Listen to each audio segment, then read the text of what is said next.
चलिए मंगलाचरण करते हैं। सभी लोग हाथ जोड़ लीजिए। नमो अरिहंताणं नमो सिद्धाणं नमो आयरियाणं नमो वज्रायाणं नमो लोये सवसाहूणम् ओंकारं बिन्दुसंयुक्तं नित्यं ध्यायन्ति योगिनः कामदं मोक्षदं चैव ओंकाराय नमो नमः। अविरल शब्द घनौघ प्रक्षालित सकल भूतल मल कलंका मुनि विरूपासित तीर्था सरस्वती हरतु नो दुरितान् अज्ञानतिमिरान्धानां ज्ञानाञ्जन शलाकया चक्षुरुन्मीलितं येन तस्मै श्री गुरुवे नमः। श्री परम गुरुवे नमः। परम्पराचार्य श्री गुरुवे नमः। सकल कलुष विध्वंसकम श्रेयसां परिवर्धकम धर्म संबंधकम भव्य जीवमना प्रतिबोधकारकम पुण्य प्रकाशकम पाप प्रणाशक मिदं शास्त्रम सृष्टोपदेशनामधेयम् अस्य मूल ग्रंथ कर्तारा श्री सर्वज्ञ देवास्तदुत्तर ग्रंथ कर्तारा श्री गणधर देवा प्रतिगणधर देवास्तेषां वचनानुसारमासाद्य श्रीमद्भगवत पूज्यपादाचार्य देव विरचितम् श्रोतारा सावधानतया शृण्वन्तु।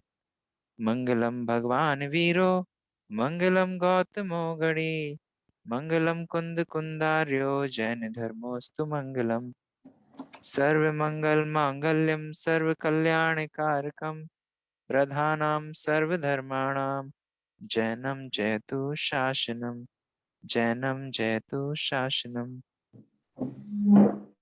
यस्य स्वयं स्वभावाप्तिर्भावे कृत्सन कर्मणः तस्मै संज्ञानरूपाय नमोस्तु परमात्मने।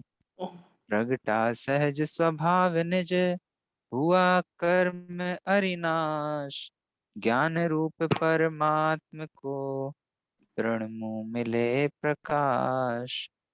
उपादान के योग से उपल कनक हो जाए निज द्रव्यादि चतुष्क वस शुद्ध आत्म पद पाए। मित्र राह देखत खड़े एक छाया एक धूप व्रत पालन से स्वर्ग गति अव्रत दुर्गति कूप। जिन भावों से मुक्ति पद कौन कठिन है स्वर्ग वहन करे दो कोश जो कठिन कोश क्या अर्ध। इस प्रकार से 4 गाथाओं तक अपनी चर्चा हुई। पहली गाथा में हमने ऐसे अरहंत और ऐसे सिद्ध भगवान को नमस्कार किया जो वर्तमान में सर्व कर्म कलंकों से रहित हुए हैं। और कैसे हैं वो? अ, स्वयं अनंत सुख से की उन्होंने प्राप्ति। अपने स्वभाव की प्राप्ति को किया है। प्रश्न खड़ा हुआ कि क्या स्वयं से कोई काम दुनिया में हो सकता है? दूसरी गाथा में उत्तर दिया हाँ। उस पाषाण में जो स्वर्ण निखर के आता है निकल के आता है वो पाषाण में मौजूद होने वाला उतना ही स्वर्ण निकल के आता है, स्वयं से ही निकल के आता है। कोई बाह्य पदार्थ उसमें सोना उत्पन्न नहीं कर देते हैं। ऐसे ही कर्म से रहित ज्ञातृत्व स्वभाव जानन देखन स्वभाव और ये अ, सर्व सुखमय स्वभाव स्वयं से निकल के आया है, किसी अन्य से नहीं। तो फिर ये जो व्रत उपवास इत्यादि हैं जो बाह्य अ, मोक्ष मार्ग का व्यवहार उपदेश है, फिर इसका क्या काम? तो हाँ, इसकी भी सार्थकता है, ये भी निरर्थक नहीं है। ये स्वर्ग सुख को प्राप्त कराते हैं। स्वर्ग सुख को प्राप्त कराते हैं तो स्वर्ग सुख में ही अपना काम चल जाना चाहिए। फिर इस आत्म भाव की क्यों बात करते हो? तो कहते हैं भैया आत्म विषय में आत्म भाव में जो ध्यान देता है उसको मोक्ष सुख मिलता है, तो स्वर्ग सुख कौन बड़ी बात है। तो ये एक बैलेंस वाला एंगल अपन ने कल काफी डीप में डिस्कस किया था कि हम विषय भोगों के पक्ष को रखकर एक तरफ तो व्रत उपवास इत्यादि को पूरा तरीके से उड़ाने की कोशिश करते हैं, तब कहते हैं कि नहीं भैया, इनकी सार्थकता है। और जब व्रत उपवास इत्यादि की हमारे मन में स्थापना हो जाती है, तो कहते हैं कि अब आत्म भक्ति की क्या आवश्यकता, आत्म साधना की क्या आवश्यकता, स्वर्ग से अपने को सुख होता रहेगा ना। इस प्रश्न का उत्तर आज अपन देखते हैं। देखिए क्या कहा, आत्म भक्ति से मैं स्वर्ग गति का भी साधन बना है, ऐसा समर्थन किए जाने पर शिष्य उसके फल की जिज्ञासा से पूछता है कि स्वर्ग जाने वालों को क्या फल मिलता है।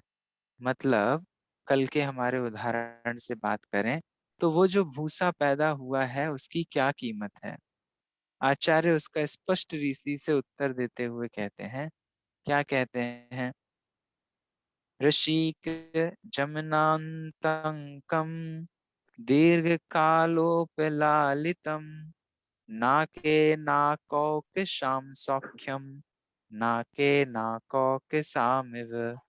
क्या कहा, नाके नाकौकसाम, मतलब स्वर्ग में बसने वाले देवों को जो सौख्यम अर्थात सुख होता है, वह नाके नाकौकसाम इव, वह स्वर्ग में रहे हुए देवों के जैसा ही होता है। ये क्या बात हुई। चंद्रमा कैसा है, तो बोला कि चंद्रमा चंद्रमा के जैसा है।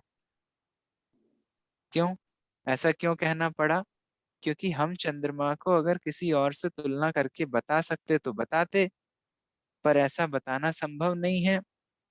चूंकि तुम्हें स्वर्ग के सुख की कोई पहचान नहीं है, स्वर्ग में कैसा अनुपम सुख होता है, अब हम तुम्हें बताएं कैसे कि वहां पर 10 गाड़ी होती हैं, 50 गाड़ियां होती हैं, ऐसा होता है वैसा होता है, हम आपको बताएं कैसे, क्योंकि वो अब अनुपमेय है, उसकी हम किसी और से अनुपमा उपमा नहीं दे सकते। इसलिए क्या कहा, स्वर्ग में बसने वाले देवों को जो सुख होता है वह स्वर्ग में रहे हुए देवों के जैसा ही होता है। कैसा होता है, रशीकजम, इंद्रियों से जनित, अनातंकम, आतंक अर्थात शत्रुओं के द्वारा उत्पन्न होने वाले दुख से रहित है। और तीसरी विशेषता बताई, दीर्घ कालोप लालितम, दीर्घ काल तक भोगने में आवे वैसा है। क्या कहे, तीन बातें क्या कहीं बताएंगे कोई मुझे, स्वर्ग सुख की तीन विशेषताएं क्या बताई। ये भी बता। ऋषिकजम, अनातंकम, दीर्घ कालोप लालितम। मैंने संस्कृत की वर्ड यूज किए हैं, आप हिंदी में बताइए, स्वर्ग में रहने वाले देवों का सुख कैसा है। इंद्रिय जनित, इंद्रिय जनित होता है और शत्रुओं आदि से मतलब इनके दुख से रहित होता है और दीर्घ रूप में आवे ऐसा होता है। बहुत बढ़िया, भैया जी, बहुत अच्छा। भैया जी हाँ, एक प्रश्न, स्वर्ग में बसने वाले देवों को जो सुख होता है और स्वर्ग में रहे हुए जीवों देवों जैसा सुख, इसका मतलब नहीं। आपका प्रश्न मुझे समझ नहीं आया, आपकी वॉइस बहुत लो है। आ, स्वर्ग में बसने वालों देवों को जो सुख होता है वह स्वर्ग में रहे हुए देवों के जैसा इंद्रिय जनित, हम समझे नहीं इसको। सॉरी अगेन, आपकी वॉइस काफी लो है, but I what I got is, आप जो बोल रहे हैं इन दो लाइनों को पढ़ रहे हैं, राइट। हाँ स्वर्ग हाँ, में ये बस, मतलब मैं इसको थोड़ा बताऊं, जैसे स्वर्ग में रहे हुए देव, एक तरफ तो कह रहे हैं स्वर्ग में रहे हुए देव और उन देवों के जैसा, तो दोनों में डिफरेंस क्या है, देवों में देवों जैसा ही होगा ना सुख। हाँ हाँ, यही तो हम बात कर रहे थे हम्म। कि भैया अनुभव जैन कैसे हैं, वो तो उन जैसे ही हैं, अब उनके बारे में क्या कहें। मतलब उनके जैसा हमें कोई दूसरा दिखाई दे तो हम कहें कि वो ऐसा है। चंद्रमा कैसा है, मधु जी कैसी हैं, श्वेता जी कैसी हैं, तो जो जो जो जैसा है वो वैसा ही है, ऐसा कब कहा जाता है। अरे वो तो वो ही है यार, उनके बारे में हमसे अब क्या कहें। ये दो बातों में कहा जाता है, या तो वो इतने बुरे हैं कि उनसे ज्यादा बुरा हमें कोई दिखता नहीं है, या उनके जितना बुरा कोई दिखता नहीं है। तो हम जगत में इस भाषा का प्रयोग करते हैं कि यार वो तो वैसे ही है, उनकी तो क्या कहें। और या फिर कोई इतना अच्छा है कि उन जैसा हमें दुनिया में कोई नहीं दिखता है, या फिर किसी के साथ उसकी कंपैरिजन नहीं कर सकते, वो वैसा ही है, ये कहने की भाषा में आचार्य देव ने प्रयोग किया कि स्वर्ग में रहने वाले देवों को जो सुख होता है वो स्वर्ग में रहने वाले देवों जैसा ही होता है। अब आप कहोगे ये क्यों कह रहे हो? ये कहने की स्टाइल है। ये कहने की स्टाइल में ये कह रहे हैं कि आपको हम बता नहीं सकते शब्दों में, एक बात। दूसरी बात, आपने जिस सुख से परिचय किया है वो उससे डिफरेंट है, और उनका सुख उनको ही पता चलता है, कोई और को वैसा सुख नहीं है। हम मनुष्यों से बात कर रहे हैं ना अभी, तो मनुष्यों की भूमिका में जो सुख होता है वो तो बड़ा अलग जाति का है। उससे बहुत विलक्षण जाति का सुख स्वर्ग के देवों को होता है। बात समझ में आती है? तो तीन विशेषताएं बताई। एक तो इंद्रियों जनित होता है, आतंक से रहित होता है, और दीर्घ काल तक भोगने में आवे वैसा होता है। अब हमारा सुख कह देते तो क्या परेशानी थी? इंद्रिय जनित तो हमारा भी होता है, चलो इसमें तो कोई बात नहीं थी। पर हमारा सुख तो आतंक से रहित नहीं है। कुछ ही बनाते हैं बड़ी मेहनत से, 2 घंटे तक आपने रसोई में बनाया, खाने बैठते हैं बच्चा रोने लगता है। क्या है? आतंक रहित है कि नहीं है? बहुत पैसा खर्च करके बेचारे कहीं घूमने घामने निकलते हैं जी, और वहां जाके बीमार हो जाते हैं। बोले पूरी ट्रिप खराब हो गई, फालतू पैसा चला गया। है आतंक कहाँ रहित है हमारा आतंक? हर जगह आतंक है, विघ्न है। ख्याल में आती है बात? और कितने काल तक भोग सकते हो आप? अरे अपनी आयु 50-60 साल की है ना? उसमें भी कितने कितने समय तक भोगने में आता है ये मनुष्य गति का सुख? अरे बड़े शान शौकत से घर बनाते हैं। कई उदाहरण अभी कोरोना काल में आपने देखे होंगे। हाँ, इतनी मेहनत से पूरी जिंदगी भर का पैसा लगा के साल साल 2-2 साल फर्नीचर करा के घर बनाया, और उसमें रहने गए तो 2 महीने रह पाए, 4 महीने रह पाए, खत्म हो गया जीवन। दीर्घ काल तक भोग पाते हैं क्या? आज आप जिस जो भी प्लानिंग करते हो, आपकी प्लानिंग कितने लंबे समय तक के लिए है? क्या भरोसा है कब तक रहने वाले? पर स्वर्ग सुखों की बात करें तो वो एक तो आतंक रहित होता है। अब हम आपको कैसे बताएं कि सुख कैसा होता है? तो इसलिए कहना पड़ा कि वो तो देवताओं जैसा ही होता है, क्योंकि हमें आतंक रहित सुख की कहाँ कल्पना है। जरा ही कुछ करने बैठो तो चार विघ्न सामने खड़े होते हैं। हमने सुख को भोगा ही कहाँ है? और हमारा सुख तो कैसा आतंक सहित है कि मान लो शादी में गए, 4 रसगुल्ले खा के भी आ गए तो शाम को पेट में दर्द हो रहा है। अब इसको क्या सुख कहेंगे? बड़ा मजा आया था शादी में, फिर उसके बाद क्या हुआ था? विचार करना, मनुष्य गति में हम जिसे सुख कहते हैं वो सुख आखिर है कैसा? स्वर्ग सुख के साथ कंपैरिजन करें तो कोई कहे क्या है, इसको कोई सुख कहता है? एक मैं आपको उदाहरण देता हूँ। यूट्यूब पर एक दिन हम लोग एक वीडियो देख रहे थे। आ, यूपी में कोई तो जगह है, आ, मुझे जगह का नाम याद नहीं, जहाँ पर इत्र का बहुत ज्यादा, कन्नौज, जहाँ पर इत्र की बहुत ज्यादा पैदावार होती है, या इत्र की बहुत ज्यादा फैक्ट्रियां हैं। तो उसमें उसने एक लाइन बोली थी, आप जो ये जो ब्यूटी इस प्रोडक्ट तरह। में गुलाब जल यूज करते हो ना, वो गुलाब जल तो हम नाली में बहा देते हैं। वो उसकी तो कोई वैल्यू ही नहीं है हमारे यहाँ। वैल्यू नहीं इन द सेंस, वो तो हमारे यहाँ का कचरा होता है। इत्र क्या चीज होती है वो, यहाँ आओ हम बताएं आप। ऐसा उसका पूरा एक वीडियो था। ऐसे ही कोई स्वर्ग का देवता कहे कि तुम सुख कह रहे हो, अंबानी सुखी है, या फिर बिल गेट्स सुखी है, या फिर वॉरेन बफेट, या फिर Elon Musk, what ever name आपके दिमाग में हो, है ना? अब शाहरुख खान, सलमान खान तो पुराने नाम हो गए, इसलिए मैंने उनको नहीं लिया। वो तो बेचारे बहुत दुखी हमें दिखाई देता है। बट जो भी, जिसको भी आपने इस पृथ्वी तल पर सुखी माना हो, कोई देवता उनको देखे तो कहेगा काय के सुखी हो भैया, ये भी कोई सुख है? इससे ज्यादा सुखी तो हमारे यहाँ के नौकर चाकर होते हैं। ऐसे बोलने में आता है कि नहीं आता है? राइट? तो ये कह रहे हैं कि मनुष्य गति का सुख तो है ही नहीं कुछ सुख। अभी आर्ग्यूमेंट किसके साथ चल रहा है? वो शिष्य जिसने कहा था कि हमको जब सुख ही मिल जाएगा तो बढ़िया है। अब क्यों क्यों हम फालतू परेशान। पहले तो इन व्रतों की वो कोई तवज्जो ही नहीं दे रहा था, वो तो कह रहा था कि सप्तव्यसन आदि में रहो, अपने स्वकाल में अपने को हो जाएगा मोक्ष। तब फिर इसकी महिमा आचार्य देव ने बताई कि, और फिर कहा कि आत्म भाव से तो ये स्वर्ग सुख सहज में होते हैं। तब फिर वो स्वर्ग सुख कैसा होता है, हमारे ही जैसा होता होगा ना। हमने 4 बंगलो 4 कोठी बना लिए तो फिर कहते नहीं भाई हमारे जैसा नहीं है, वो स्वर्गों के सुख स्वर्ग में स्थित देवों जैसा ही है। एक बात। और आपका जो प्रश्न था कि स्वर्ग में स्थित देवों की बात ही क्यों की, अब स्वर्ग जैसा कह देते तो स्वर्ग में तो एक इंद्रिय जीव भी होते हैं, इसलिए स्वर्ग में नहीं जाना है। स्वर्ग में जाने की भावना अगर भाते रहे तो स्वर्ग में एक इंद्रिय बन जाओ। समझ में आती है बात। देखो ये टीकाकार कह रहे हैं, हे वत्स वह क्या क्या मिलता है, सुख मिलता है। किसको मिलता है और कैसा है वह सुख? स्वर्ग में स्थित देवों को। कैसा है स्वर्ग का सुख? कि स्वर्ग में स्थित देवों जैसा ही है, एक इंद्रिय जीवों जैसा नहीं है, क्योंकि स्वर्ग में तो एक इंद्रिय जीव भी होते हैं। कहाँ बसते हैं? कि वो स्वर्ग में बसते हैं, ना कि क्रीड़ा आदि के कारण रमणादि पर्वत में बसते हैं। मतलब यहाँ घूमने घामने आए हों पृथ्वी तल पर, ऐसे नहीं, वो स्वर्ग में ही इतने सुखी हैं। अब बात करते हैं तीसरे विशेषण की। क्या वो सुख इंद्रिय जनित है या फिर आत्मा से उत्पन्न अतीन्द्रिय सुख है?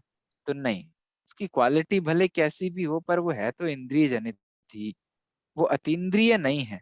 क्योंकि अतीन्द्रिय सुख अलग जाति का है, आत्माश्रित होता है।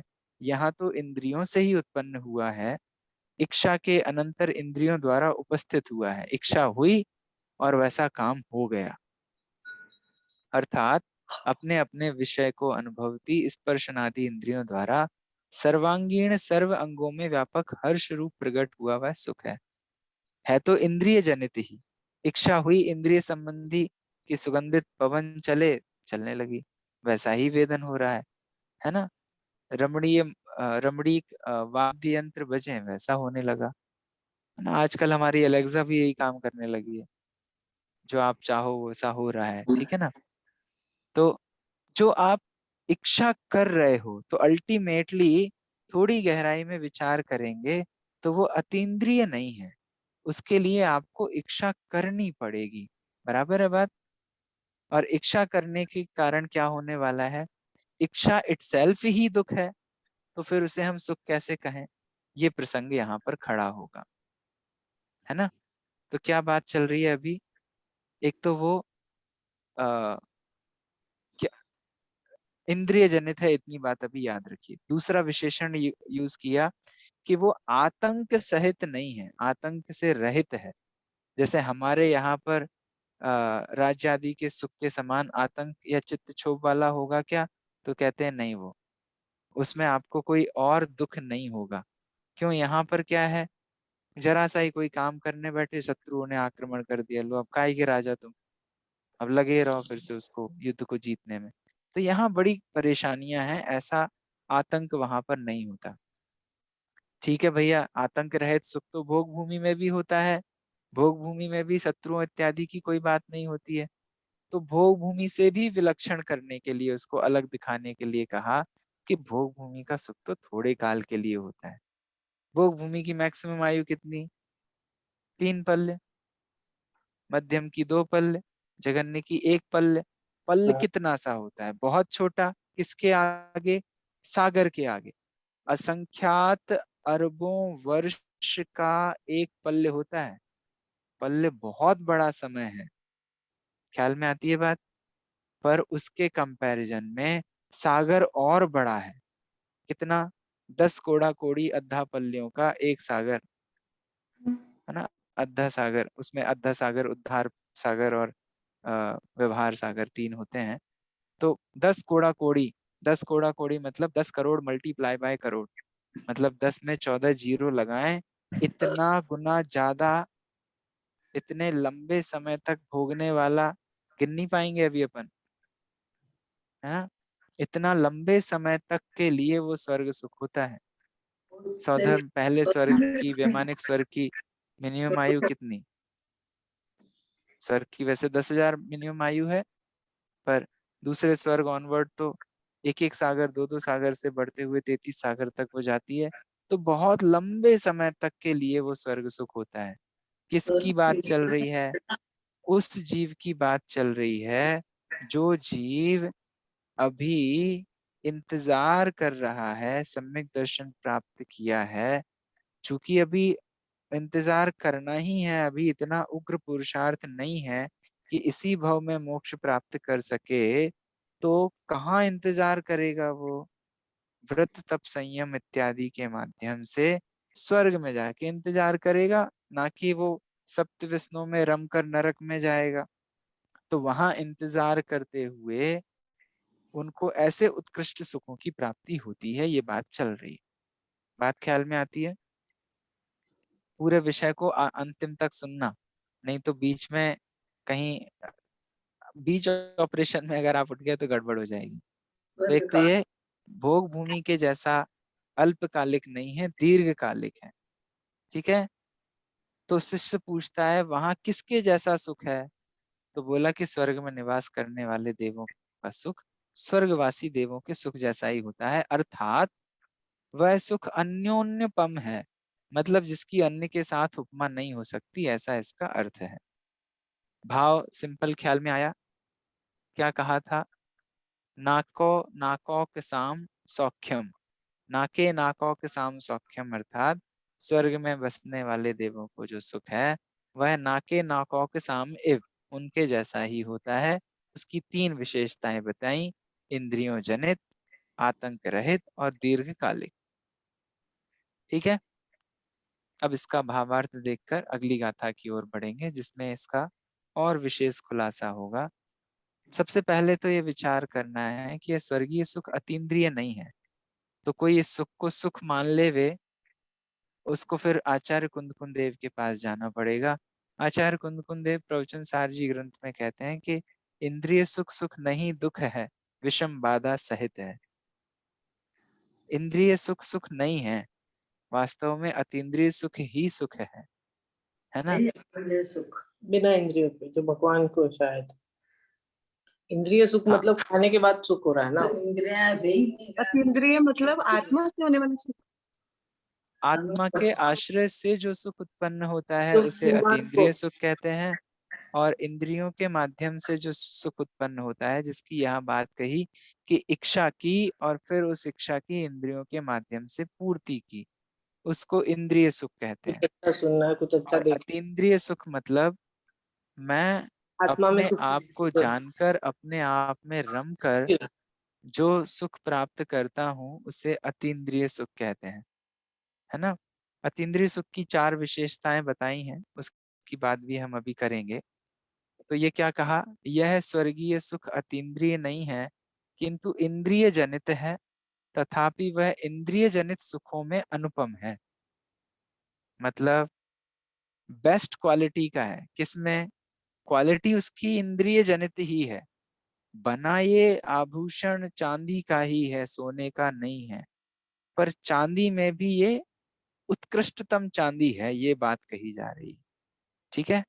क्योंकि वह राज्य आदि के सुख जैसा चित्त क्षोभ करे वैसा नहीं है। राजा आदि को तो शत्रु चढ़ाई कर दे तो कहाँ उसको राजभोग भाए। देव व सुख अपनी देवियों के साथ सागरोपम काल तक भोगते हैं, वह भोग सुख की तरह अल्पकालिक नहीं है। यहाँ से इससे पूर्व पक्ष लेकर प्रश्न पूछता है, चलिए यहाँ पर हम रुकते हैं। इससे हमें क्या समझना, हमारे जीवन में क्या परिवर्तन आ रहा है? देखिए, जो अज्ञान शिष्य का है वो अज्ञान हमारा भी है। हमें लगता है कि यार 2-4 करोड़ रुपए हो गए, घर हो गया, गाड़ी बंगला हो गया, इससे ज्यादा अब सुखी कौन होगा? और क्या चाहिए दुनिया में? जब हम किसी से मिले हंस के, अरे बढ़िया, सब बढ़िया चल रहा है, एकदम बढ़िया चल रहा है, अब हमारा तो यहीं पे, हमें तो स्वर्ग जैसा सुख है, हमारा तो घर स्वर्ग है। उससे कहते हैं तुम क्या जानो अभी स्वर्ग का सुख क्या होता है। समझ में आती है बात? क्या कहा? जो बिन क्रिया ज्ञान अवगाहे, जो बिन ज्ञान मोक्ष पद चाहे, जो बिन मोक्ष कहे मैं सुखिया, सो अजान मूढ़न में मुखिया। जो ये कहे कि हम तो यहीं पे सुखी है, हमको नहीं जाना मोक्ष वोक्ष, तुम चले जाओ, हमको तो यही आनंद है। अरे क्या चाहिए, इतना बैंक बैलेंस है कि 4 पीढ़ियां बैठ के खाएं तो कुछ कम होने वाला नहीं है। आवाज लगाओ नौकर आ जाता है, आवाज लगाओ डॉक्टर आ जाता है। और क्या चाहिए, हम तो यही सुखी, हमको नहीं करना धर्म वरम, हमको ये व्रत व्रत के चक्कर में क्यों डालते हो। कोई जीव ऐसा बोलता हो वे, हम भी ऐसा ही जो अंतरंग में मान के बैठे हैं, अरे ये धर्म वरम करने की कोई उम्र है। बढ़िया। अच्छा, 2 चीजों में डिसीजन लेना हो, सैटरडे संडे, अरे क्लास 2:30 बजे से 3:30 बजे तक, हम तो यार नींद में आनंद आता है? लगता है कि नहीं लगता है? इतनी बढ़िया नींद छोड़ के कहाँ आप हमको स्वाध्याय में बिठाते हो। हम तो इसमें ही बढ़िया सुखी हैं। तो उससे कहते हैं अभी तुम्हें सुख पता ही कहाँ है। बात समझ में आती है? वो अज्ञान का हमारा निवारण इससे हो रहा है कि नहीं हो रहा है, कि तुम जो अभी बिस्तर पे जाके 2 घंटे नींद में आनंद मानने वाले हो, तुम जानते ही कहाँ हो कि जिनवाणी के माध्यम से जो तुम्हें अपने इस बात का सिर्फ ज्ञान मात्र होगा। इन ज्ञानियों के समीप अगर अपन बैठेंगे, आचार्य भगवंत की बात को समझेंगे, तो जो अंदर में आनंद होता है वो सुख सोने में कहाँ है। ख्याल में आती है बात? हम अपने अज्ञान का इस तरीके से निवारण कर सकते हैं कि नहीं कर सकते हैं? अरे विषयों में वो आनंद कहाँ जो देवशास गुरु के सामीप्य में है ना? इतनी बात समझ में आती है? क्यों भैया, ऐसा क्यों? देखो, विषयों में तो पराधीनता है, वो सोने में भी पराधीनता है, आवाज नहीं हो, खटपट नहीं हो, हैं, हमें नींद आ जाए, मन में चिंता नहीं हो, तब जाके कहीं उसमें आनंद भासित होता हो। और यहाँ स्वाश्रितपना है। कैसा स्वाश्रितपना है? बैठे हैं शांति से, अपने ही बारे में सुन रहे हैं, समझ रहे हैं, कोई बोझ नहीं, कोई भार नहीं है। आनंद की नहीं, इस समय वर्तमान में आप इसे आनंद महसूस करते हो कि नहीं करते हो? कंपैरेटिवली सोने में और इसमें किस में आनंद ज्यादा आ रहा है? क्लास कि सुनने कमर में, में दर्द हो रहा है, क्या हो रहा है? क्लास सुनने में मजा आता है। ख्याल आती है बात?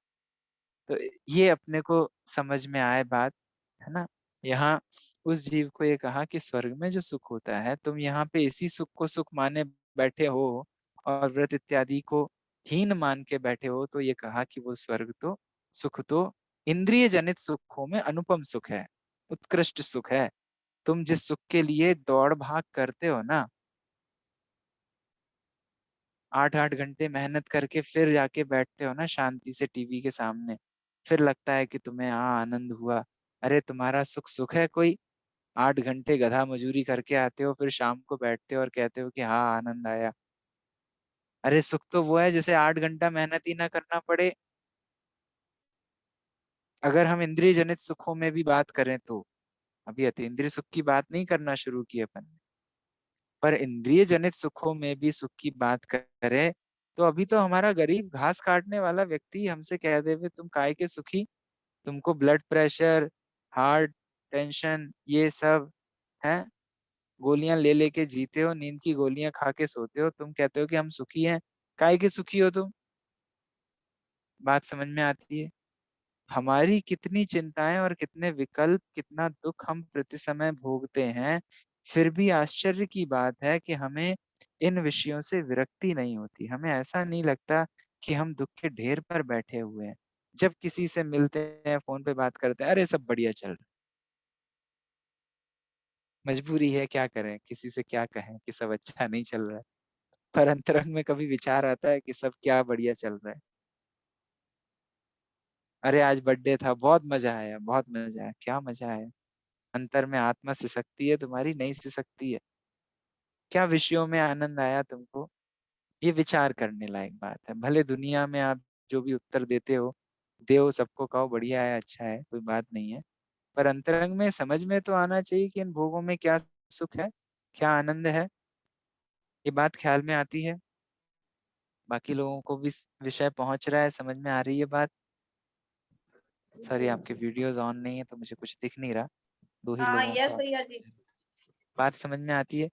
ये ऐसे चिंतन यह करने की बात है, अपने आप को स्वयं संबोधन करने की बात है कि हम जिस सुख के लिए, जिसके लिए हम जिंदगी भर दौड़ रहे हैं, वो सुख कैसा सुख है, क्या वो सच में सुख है?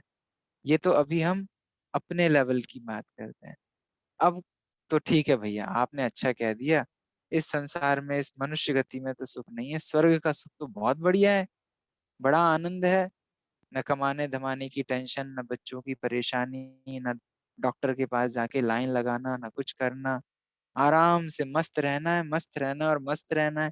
ये आपने ही कहा अभी, दीर्घ कालोपलालितम, दीर्घ काल तक आनंद से रहते हैं। है तो बात ठीक, पर लगा के अब छठवीं गाथा बहुत अच्छा विषय स्पष्ट करने वाली है। ये विषय आप तक पहुंचा है, समझ में आया है? क्या बात चली अभी तक? बाकी लोगों में से कोई बताना चाहेंगे? कोई प्रश्न है अभी बीच में?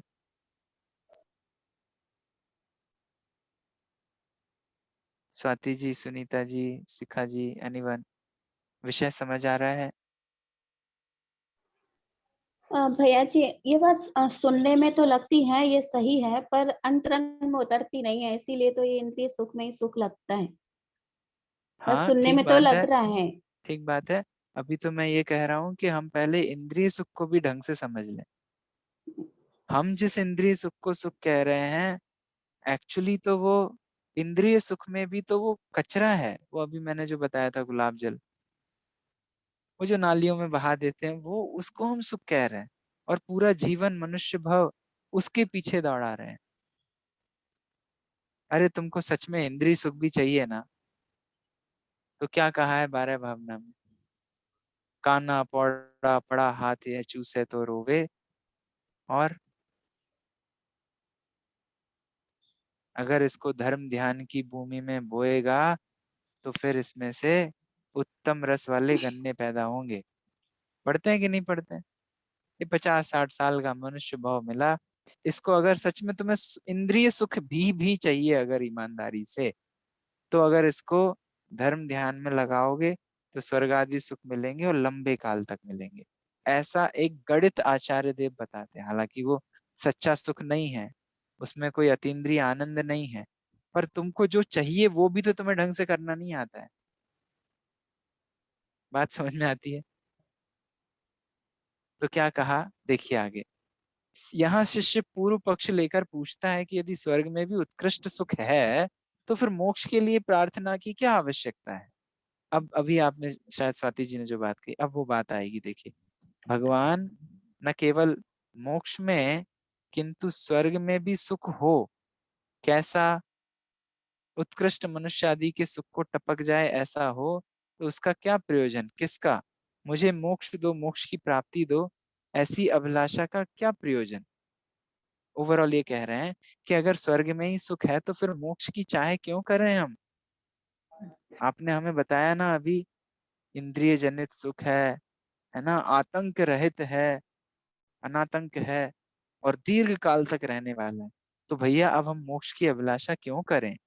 तब आचार्य देव उत्तर देते हैं, वासना मात्र में वे तत् सुखम दुखम च देहिनाम तथा यु द्वेजयन्ते ते ये ते भोगा रोगा एवापदी। क्या कहा? देहि नाम, सुख दुख केवल देह की मात्र वासना जान, करें भोग भी विपत्ति में व्याकुल रोग समान। क्या कहा? देहि नाम, देहधारियों के, एतत् सुखम दुखम च, वह दुख सुख, वासना मात्रम एव, केवल वासना मात्र ही होता है।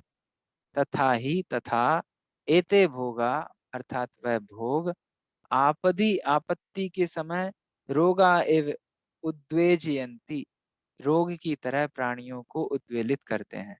जिन भोगों की तुम बात कर रहे हो ना, स्वर्ग सुख की तुम बात कर रहे हो ना, अरे वो भोग भी वास्तव में इंद्रजाल की तरह हैं। अपने को लगते हैं कि उसमें सुख है, पर असलियत में उसमें सुख नहीं है।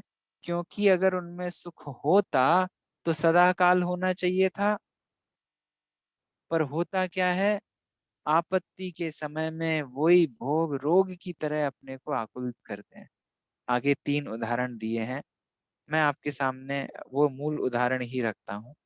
ठीक है, एक विषय समझ में आया।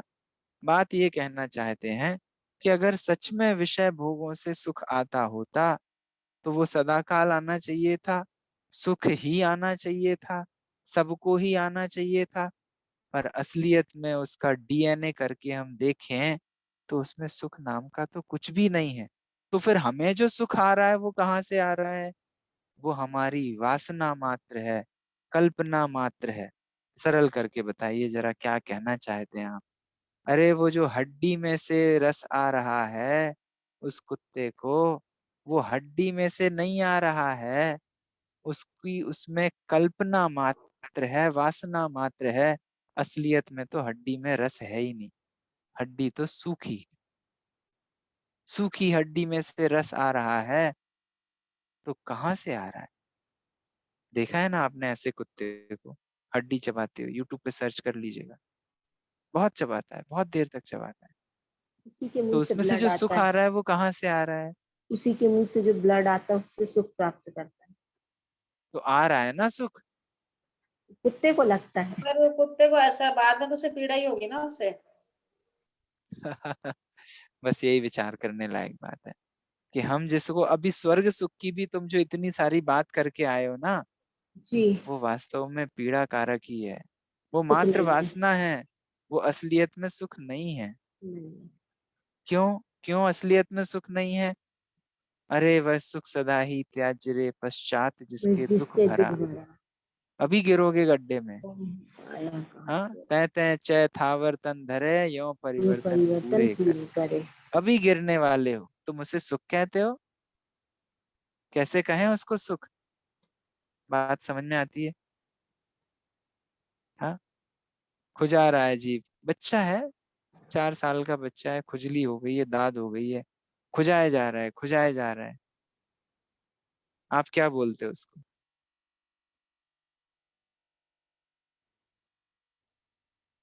क्या बोलते हो आप उसको? क्या समझाते हो? जब तक खुदा रहे हैं तब तक तो पर अच्छा लग रहा है, जाना पर नहीं जब बंद कर देंगे तो बहुत दुखदाई है वो। अच्छा, ऐसा है। या फिर खुजाना दुखदाई है? खुदाना अभी ही घाव हो दुखदाई है। जाएगा, अभी ब्लड निकलेगा, अभी मांस निकलेगा। हाँ जी।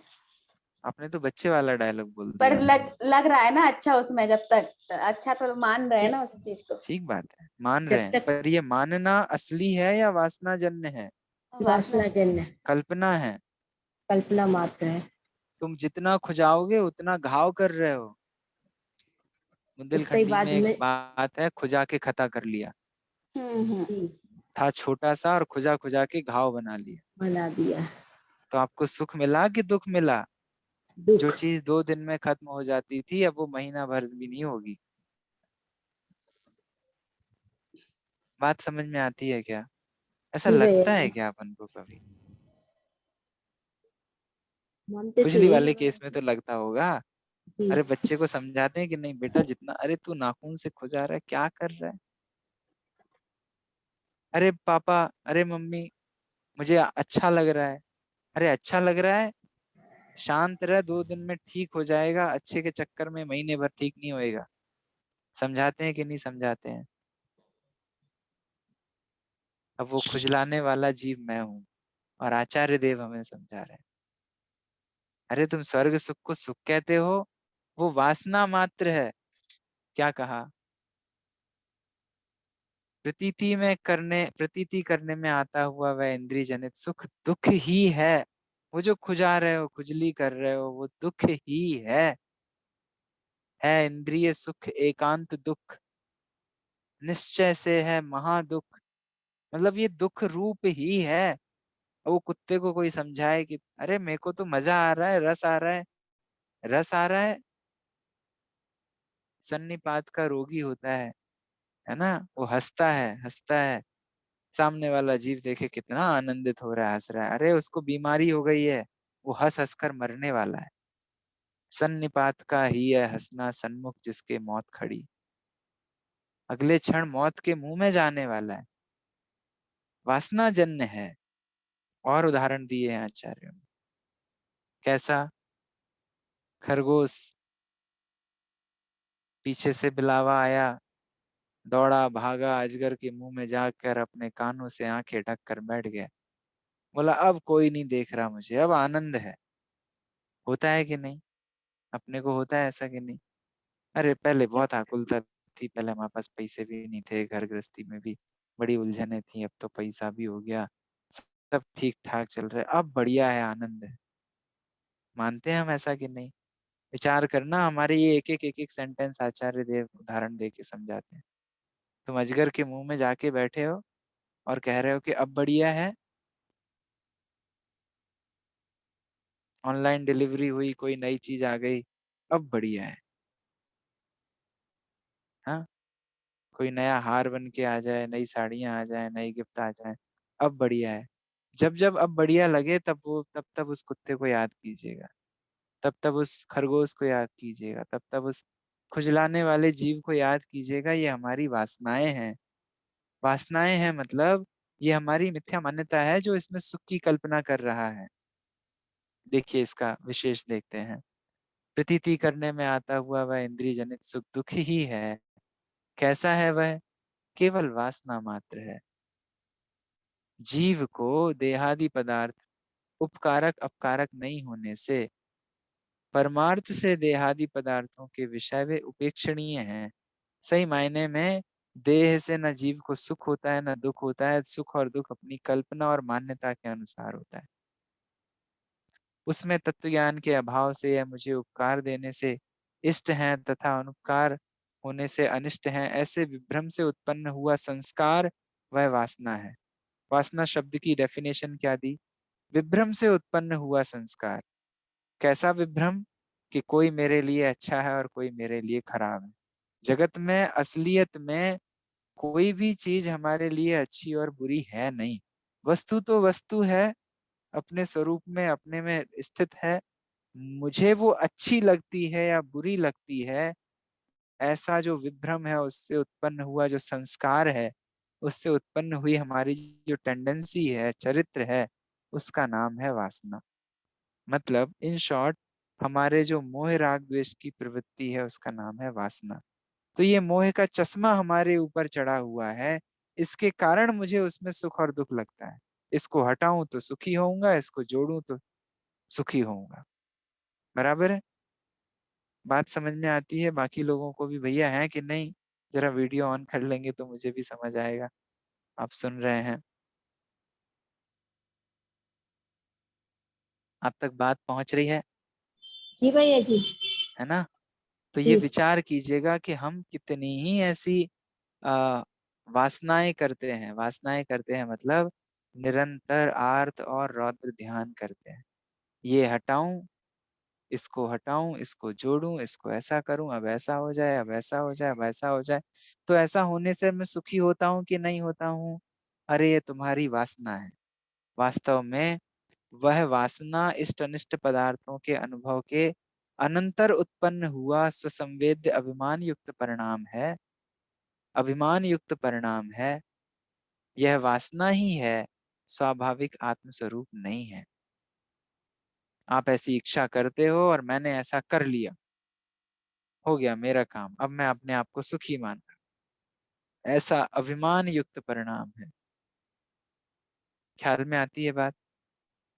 इस प्रकार अन्य के योग का विवक्षेद अभाव दर्शाने में मात्र शब्द का प्रयोग किया गया है कि मात्र वासना है ये, इसमें इसमें कुछ भी अन्य कुछ है नहीं।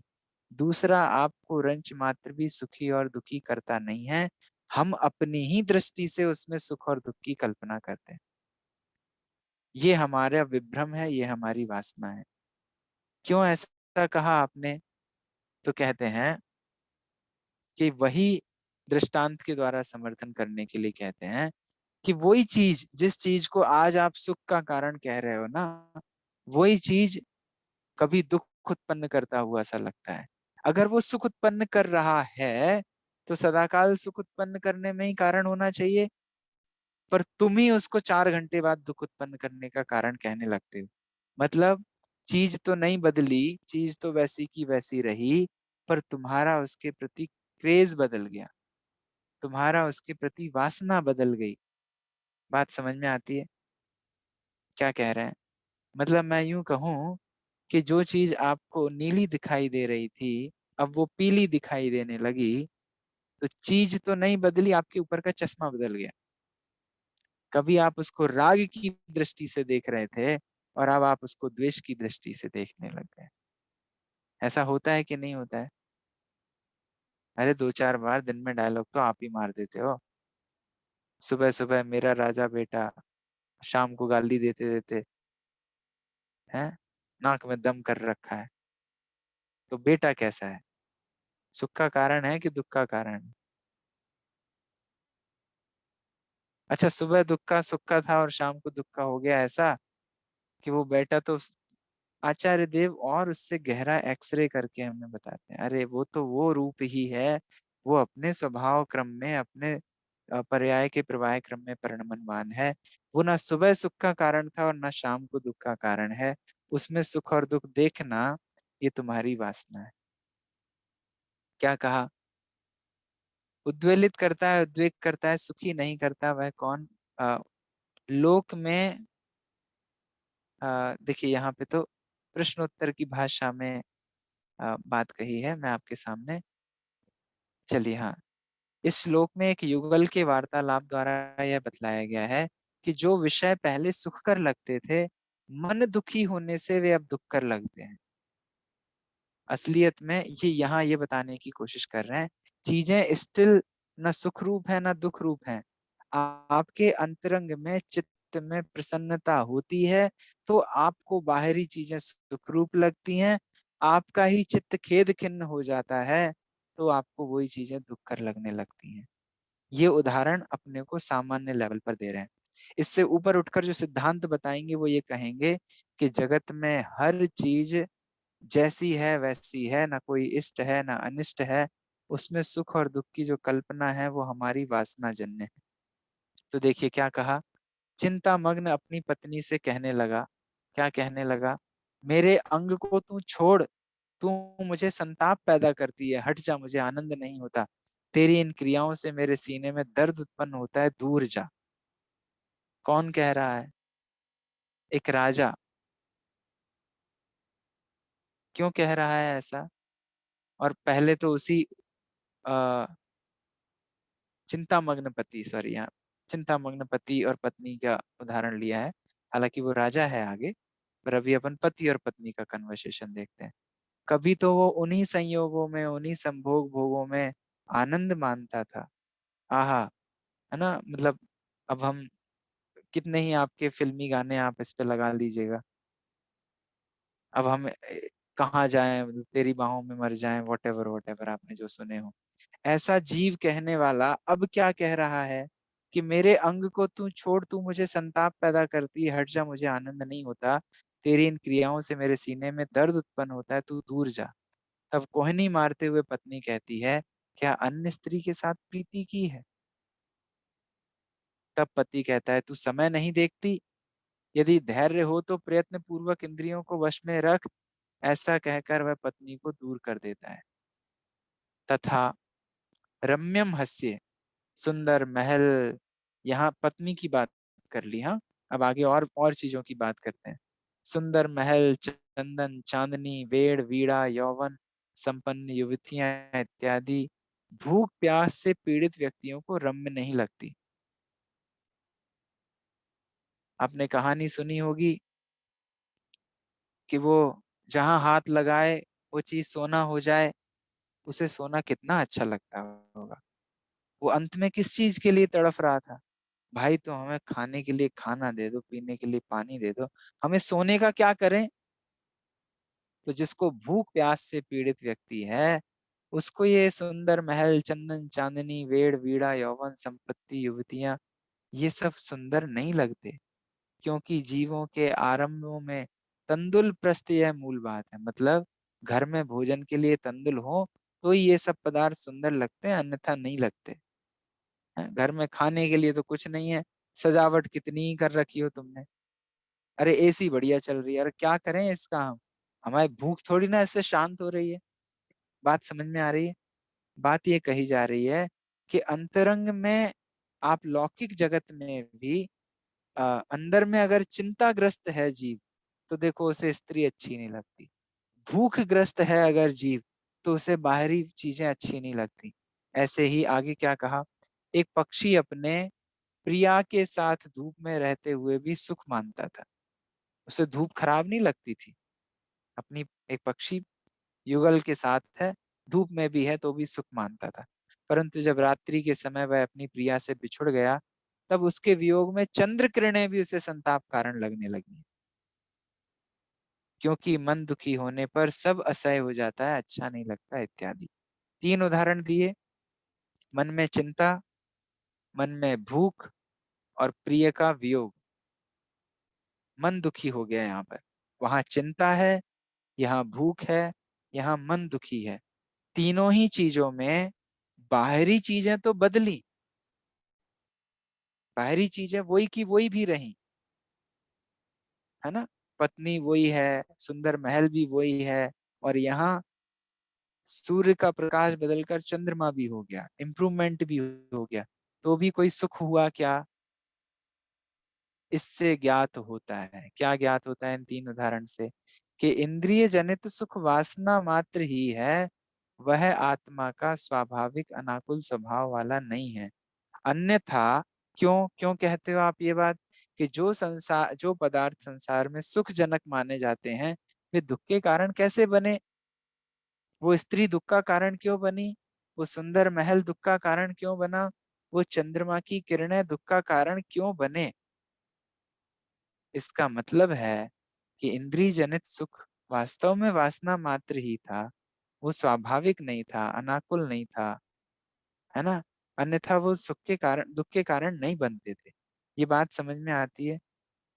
विषय हैवी तो नहीं है, पहुंच रहा है आप तक?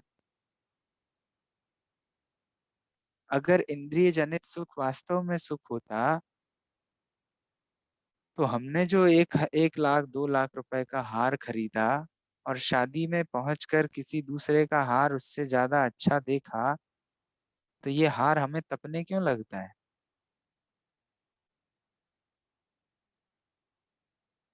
हुआ आपके साथ ऐसा कभी? कम से कम एकता कपूर के सीरियल में तो हुआ ही होगा। देखा है ऐसा होते हुए? अरे जिन चीजों के पीछे आप पूरा दिन दिन भर लगा, वहां तो बड़ी आसानी से, हाँ, एक मोमेंट में सारा सुख दुख की वासनाएं बड़े आराम से क्लियरली दिखाई देती हैं। विचार करना, वैसे तो देखने लायक ही नहीं है, पर कदाचित देखते हो आप तो जरा इस एंगल से भी विचार करना कि क्या है जीवन, क्या है जीव, कैसे कैसे सुख की कल्पनाएं दुख की कल्पनाएं करके अपना जीवन बर्बाद करता है। भावार्थ में क्या कहते हैं, कि अज्ञानी जीवों को मतलब मुझे जो सुख दुख होता है वह इंद्रिय जनित वासना मात्र है। मतलब मैं ये कहूँ कि स्वर्ग में भी मुझे जो अभी सुख की कल्पना हो रही है और उसके लिए मैं जो पुरुषार्थ कर रहा हूँ, वो वास्तव में सुख है क्या? देहादि पदार्थ मुझे उपकारक हैं, अतः ठीक हैं, और वे मुझे अपकारक हैं, ऐसा किसी समय मानता है, अतः अनिष्ट है, ऐसे विभ्रम कल्पना से उत्पन्न हुआ संस्कार वासना है। वासना की डेफिनेशन याद कीजिएगा। कोई चीज मुझे अच्छी लगती है, राग होता है, बुरी लगती है, द्वेष होता है, तो ये चीज अच्छी है या बुरी है, ऐसी कल्पना होना, ऐसा संस्कार होना, ये वासना है। और इस वासना के कारण ही चीजें अच्छी और बुरी लगती हैं, पर असलियत में चीजें अच्छी बुरी होती नहीं है। क्यों? अज्ञानी जीव ऐसी वासना के कारण भोग के निमित्त से उत्पन्न हुए इंद्रिय जनित सुख में भ्रम से वास्तविक सुख की कल्पना कर लेता है। वो हड्डी में आने वाले रस में सुख की कल्पना कर लेता है, वो खुजली में होने वाले आनंद को सुख की कल्पना कर लेता है। ये भोग रोग के समान है, वे दुख के समय रोग की तरह आकुलता उद्वेग करने में निमित्त होते हैं। वही वही चांदनी अब उसको दुखकारी लग रही है, अरे क्या करें इस चांदनी का, मेरा प्रिय तो यहाँ नहीं है। अरे हट जा तू यार, क्या कर रही है, मैं तो चिंता में टेंशन में मरा जा रहा हूँ, तुम्हें भोग सूझ रहे हैं। वही भोग उस समय दुख के कारण लगते हैं कि नहीं? तू ये सोने की थाली लाके रख रही, क्या करूं इसमें, खाना तो लाके रख। वही सोने की थाली उस समय दुख का कारण बनती है कि नहीं बनती है? ख्याल में आती है बात? इत्यादि सुंदर पदार्थ जीव को दुखकर लगने लगते हैं। इंद्रिय जन्य सुख वासना मात्र अथवा कल्पना जनित है, वह आत्म स्वाभाविक अनाकुलता रूप सुख नहीं है, वस्तुतः दुख ही है। इस कारण उसमें सच्चे सुख की कल्पना करना व्यर्थ है। यदि इंद्रिय जन्य सुख वासना मात्र विभ्रम जन्य ना हो तो इस संसार में जो पदार्थ सुखदायक माना जाता है वही दुखदायक क्यों माना जाए? अतः अज्ञानी जीवों का सुख दुख केवल वासना मात्र ही है, दोनों दुख ही हैं। अगला प्रश्न खड़ा किया जाएगा, अगर वह सुख दुख वस्तुतः वासना मात्र ही है तो लोगों को ये पता क्यों नहीं चलता? हम इससे आखिर अनजान क्यों रहते हैं? वो खुजली में आखिर घाव ही बढ़ने वाला है, तो उस समय खुजाते हुए जो आनंद मान रहा है उस बच्चे को पता क्यों नहीं चलता? उस हड्डी में रस नहीं है और उसके रसास्वादन करने वाले कुत्ते को उस समय पता क्यों नहीं चलता? और मैं दिन रात जो इसमें ही लगा जुड़ा हूँ, सुबह से उठकर शाम तक मेहनत करता हूँ और कभी आनंदित होता हूँ, कभी टीवी के सामने बैठकर, कभी व्हाट्सएप चलाकर, कभी मेरी लाइक्स को देखकर, कभी पोस्ट को देखकर, इन सबको देखकर जो मैं खुश होता रहता हूँ, मुझे पता क्यों नहीं चलता कि ये सुख नहीं है? ये प्रश्न पूछा है, इस प्रश्न का उत्तर अगले वीक में मिलेगा। पर ये प्रश्न समझ में आता है, बात समझ में आती है, विषय समझ में आता है। ये हमारी बात चल रही है, ये इष्टोपदेश मेरे लिए इष्टोपदेश है। मुझे विचार करना है कि मैं जो दिन रात लक्ष्मी बढ़ाने में लगा हूँ, संसार बढ़ाने में लगा हूँ और इन वासनाओं में निरंतर उलझा हुआ हूँ, और एक बूंद और एक बूंद और एक बूंद और एक बूंद और मैं उलझा हुआ हूँ, मुझे लगता क्यों नहीं है कि ये एक एक बूंद करके मैं और दुख की ओर बढ़ रहा हूँ? विचार आता है कभी?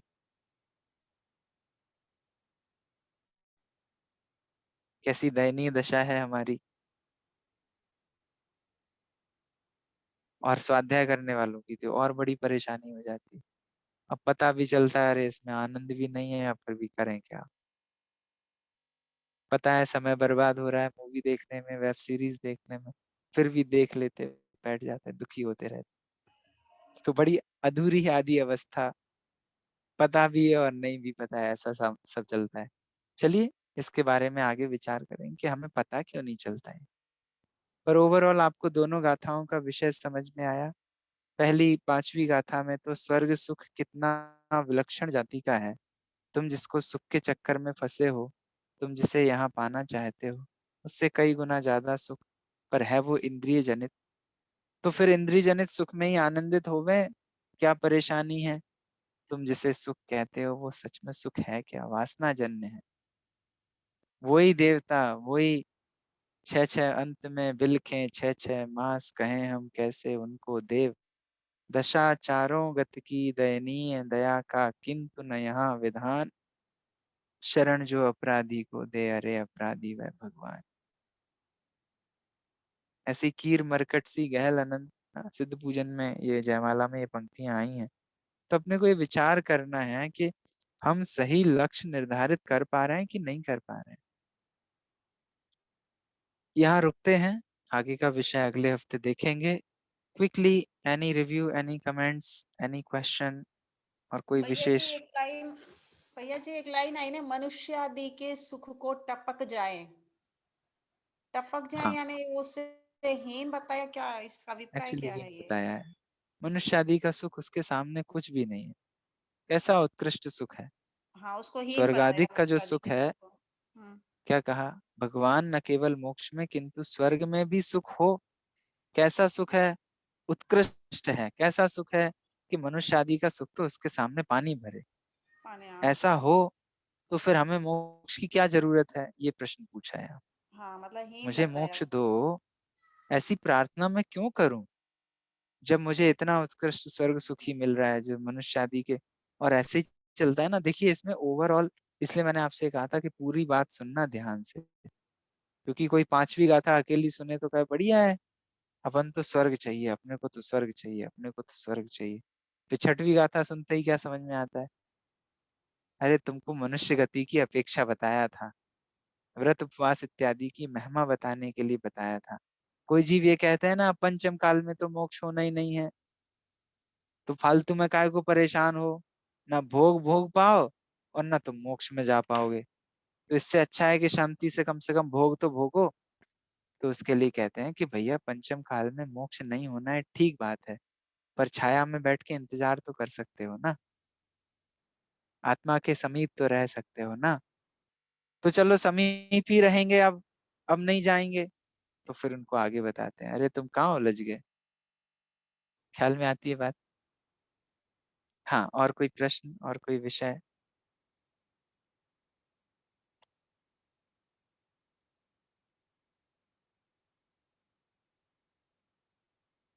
आपको आपसे फ्रैंकली क्वेश्चन पूछना था, कभी नींद वींद वाला माहौल तो नहीं बनता ना, टफ तो नहीं हो जाता? कुछ लोग हो सकते हैं शायद हिंदी के शब्द टफ पढ़ते हो, तो मैं थोड़ा उसको और सरल करने की कोशिश करूं। सो आपके जो भी कोई रिव्यूज हो, कोई भी कमेंट्स हो, तो आप बता दीजिए, क्योंकि ये बात अपने जीवन की है, अपने को समझ में आए वो उद्देश्य से काम होना चाहिए। ये अच्छा चल रहा है भैया जी, आ, अच्छा चल रहा है। क्या ख्याल आता है बात? भैया बहुत अच्छा चल रहा है। हम तो एक्साइटेड रहते हैं कि कब सैटरडे संडे आए और 2:30 हो और हमारी क्लास स्टार्ट हो। चलिए, अच्छी बात है, आपकी समझने की ऐसी रुचि है, बिरले ही जीवों को होती है। विषय ख्याल में आ रहा है सबको? आ बाकी रहा है लोग भैया। से आ मेरा रहे हैं भैया। परिचय नहीं है, यस। लक्ष्य जी, शिखा जी। हाँ, आ रहा है भैया जी, बहुत अच्छे से आ रहा है। चलिए, अच्छा है। विचार कीजिएगा, आपके आसपास आचार्य पूज्यपाद देव रहें, एक हफ्ते तक आप विचार करो हर एक बात पर, क्योंकि यहाँ शब्दों में तो हम जितना कह पाए उतना कह पाए, बाकी तो आपको स्वयं चिंतन करना है और अपने जीवन में घटा कर देखना है ना। जितने प्रैक्टिकल उदाहरण हो सकते हैं जो ख्याल में आ जाते हैं वो आपके सामने रखते हैं, पर अपन अपने जीवन से विचार करें कि हम क्या कर रहे हैं। अभी आप वापस जाकर फिर वही वही खाने पीने में उलझ जाएंगे, उन्हीं में आनंद मानेंगे, ये बनाना है, ये करना है, ये करना है। सही वो बात है भैया वासना जी। है, करते हुए भी कम से कम ख्याल तो आए, है ना। अपने लक्ष्य से तो नहीं भूलें। देखो, मैं एक बहुत गहरी बात कहता हूँ, ज्ञानी जीव तो कमाते भी वास्तव में मुक्ति के लिए हैं, खाना भी मुक्ति के लिए खाते हैं, मोक्ष के लिए खाते हैं। क्यों? क्योंकि उनकी हम्म, धुन में हर समय वो मोक्ष बसा हुआ है। कैसे कहते हो ये बात? अरे अपने ही घर में कोई आईआईटी की तैयारी कर रहा हो, तो वो खाना भी आईआईटी के लिए खाता है, वो सोता भी आईआईटी के एग्जाम को क्रैक करने के लिए, वो नहाता धोता भी आईआईटी के एग्जाम को क्रैक करने के लिए। एक ही धुन है, एक ही लक्ष्य है। वो खाने में भी उतना ही खाएगा जितने में उसकी पढ़ाई बेकार ना हो, वो सोने में भी उतना ही सोएगा। कैसा बैलेंस, कैसी सजगता, कैसी सावधानी उसके जीवन में आ जाती है, आती है कि नहीं आती है? और हम मोक्ष मार्गी हैं असावधान। अरे कभी कभी प्रश्न खड़ा है, तो भोग है कि नहीं भोग है?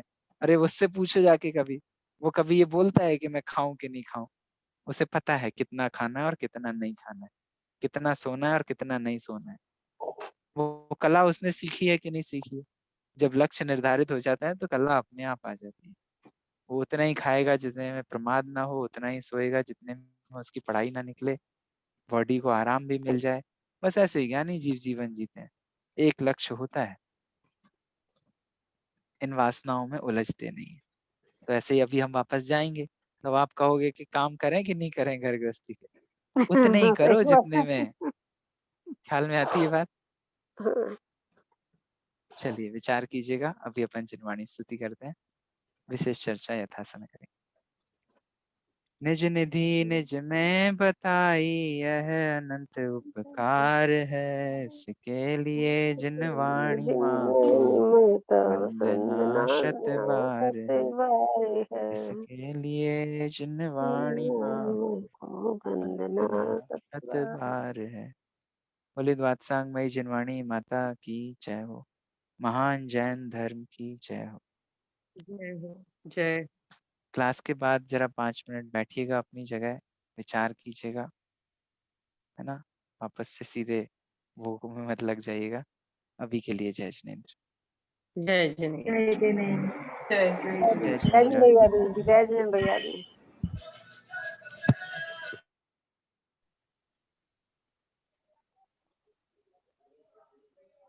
जय जिनेंद्र भैया जी। जय जिनेंद्र, जय जिनेंद्र सभी को।